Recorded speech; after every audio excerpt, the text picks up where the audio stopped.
fly away, hallelujah.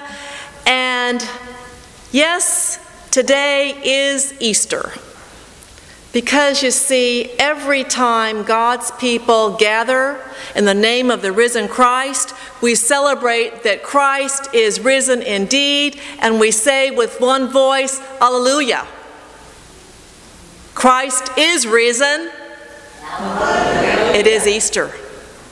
Let's not forget that we are Easter people, that we are people who believe in resurrection.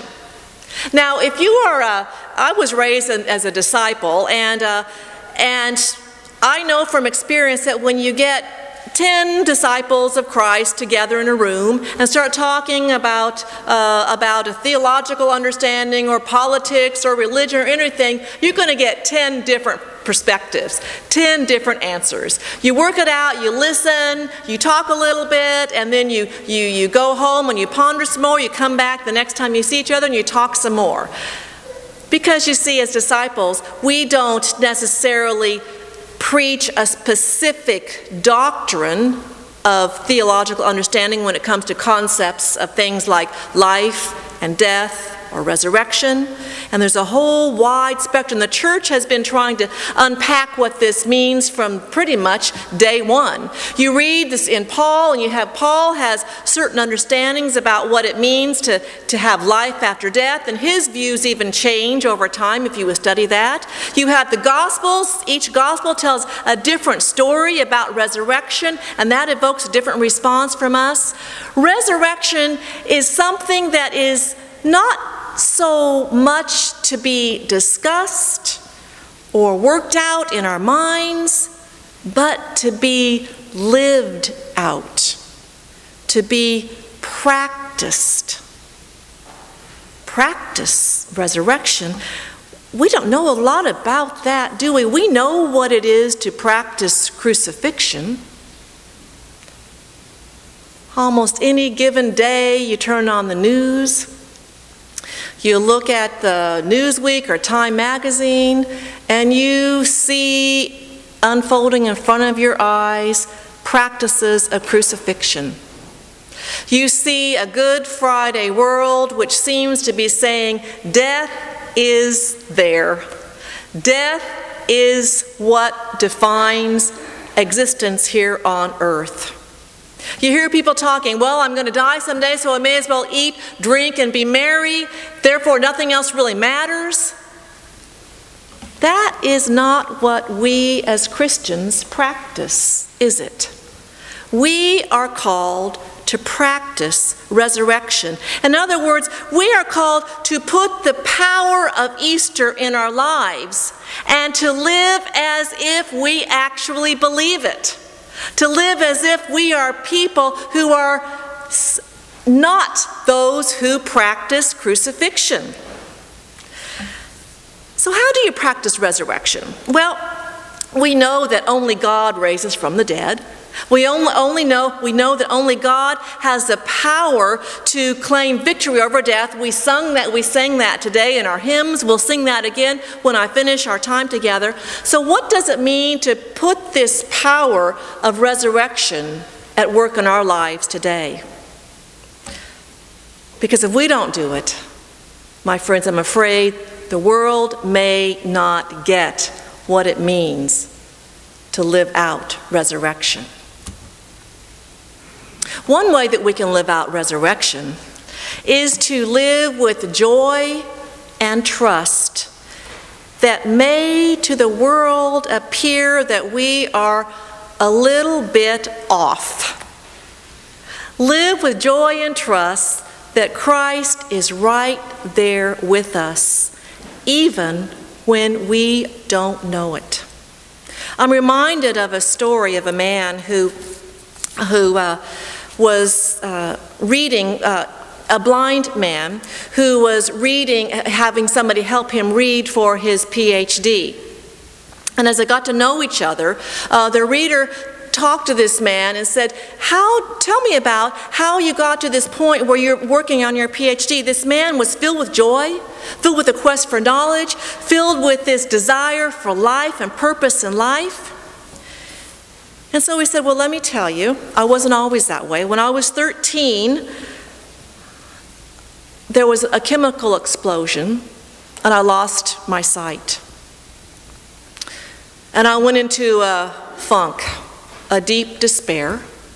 Went to my room, closed the door, meals were brought to me. Nobody could do anything to console me. My life was over. My goals in life were over, he said.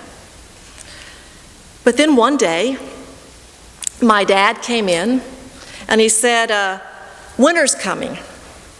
It's time to put the storm windows up. Those were the days when we didn't have double panes, or we didn't have storm windows that were always there.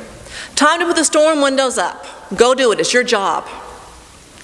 So he said to himself, how can I possibly, with no sight, put these windows up? And he said, I'll show my parents. They're not only going to have a blind son, they're going to have a paralyzed son. And so in anger, he went to the garage, got the ladder, found the tools, found the windows, and he put those windows up. And that was a turning point for him, because he discovered he could find joy in living. He could do things he thought he couldn't do. And it wasn't until years later that this man found out that the whole time he was up on that ladder, putting those windows up, his father was standing 4 feet away from him. When we live with joy and trust, we live with the belief as if Christ, the risen Christ, is standing right there beside us to strengthen us, to give us power for living, to help us do those things that we thought we couldn't do otherwise. And that's what it means to practice resurrection. Live in trust that Christ is right here, right now, empowering you to do those things that will enrich not only your life, but the life of the world. Practice resurrection. To practice resurrection is also to live your life boldly without fear. To say to those powers in the world that would want to destroy life, I am not afraid. 20 years ago, almost to the day, the city of Sarajevo, in what is formerly Yugoslavia, was torn and destroyed by war. A city that is torn and destroyed by war, we know what it looks like. Buildings in rubble, very little food, people afraid to go out for fear of snipers. There is one bakery open in this city. This is a true story. One bakery open. People were lined up in that spring of 1992. I don't know if you remember this or not. When somebody opened fire and 22 people were gunned down, killed. Death seemed to have had the final say in that scene. The next day, maybe a day or two later, a man appears on that same scene where people were gunned down, wearing a formal evening suit. He brings a damaged chair that had been blown out of an apartment building and sets it amidst the wreckage of that city, takes out a cello, and begins to play a beautiful adagio in G minor. For 22 consecutive days, this same man returns to the same place, one day for each of those senseless 22 deaths. Sniper fire he can hear around him. A New York Times reporter asked him, "Are you crazy to come out here day after day after day and risk your life just to bring some music to this place that's desolate?" And he answered this reporter, "You ask me if I'm crazy for playing the cello. Why don't you ask them if they're crazy for shelling Sarajevo?" Practice resurrection. Practice bringing beauty and hope and music in the midst of a world of destruction and death. Practice resurrection. Have you ever heard of a man named Clarence Jordan?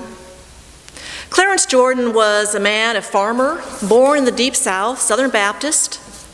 He had a degree in agriculture. He also happened to have a PhD in Greek New Testament. Clarence Jordan was one who practiced not being afraid. He practiced resurrection in the midst of hatred and anger. He had this sense that God's children, God's people needed to find ways to live together in community that wasn't happening in his neck of the woods.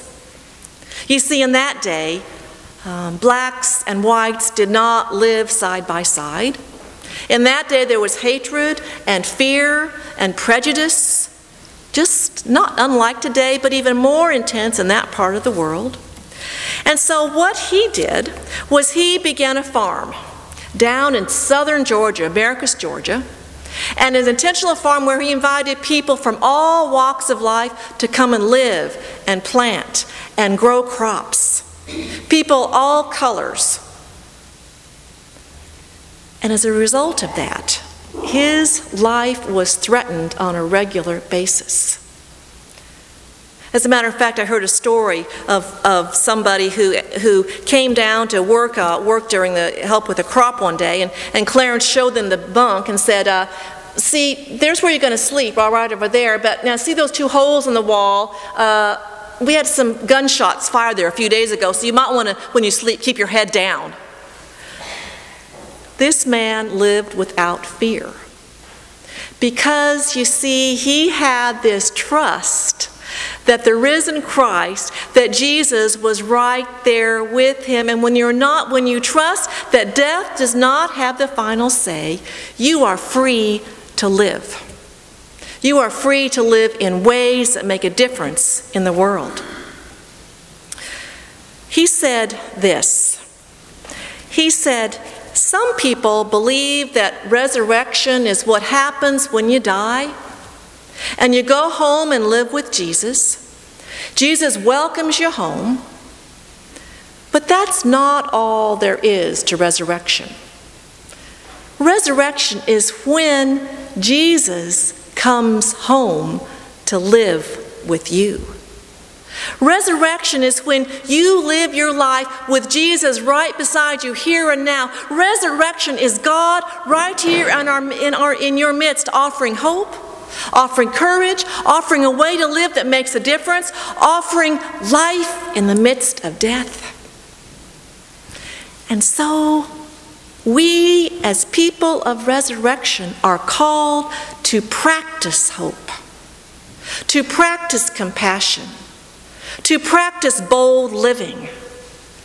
If we don't do it, who will? If we don't proclaim that life triumphs over death, who will?